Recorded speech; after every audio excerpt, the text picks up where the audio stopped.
It is indeed a big problem. If you can see the screen behind me, it's been like this for a number of days, and the government has reported that it's been 20 days like this this past month. So it's definitely a big problem, and the government is trying to do some short-term remedies that includes traffic control, that includes some of the industrial facilities shutting down.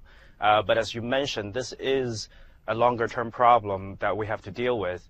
And as you said earlier, that the coal industry and the energy industry is one of the biggest sectors when it comes to air emissions. So, Xi Zhao, do you think that the government at this point should take a critical step by putting a cap on the amount of coal that it burns? That's something that's actually been in the government discussions for a while.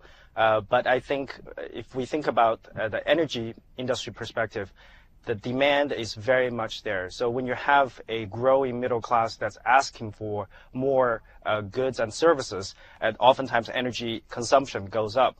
So if we think about energy consumption growth in this country, even though it's the biggest consumer in the world, it still consumes on a per capita basis so a quarter of the average can they expedite the American. switch, Xi Zhao, to renewables?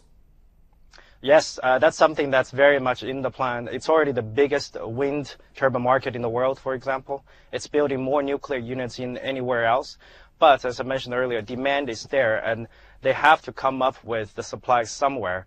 And the coal is the default fuel they can resort to that's actually reliable. Everything else can grow as much as possible, but as long as the demand is there, coal needs to come in. Otherwise, there will be blackouts and unheated homes in the winter.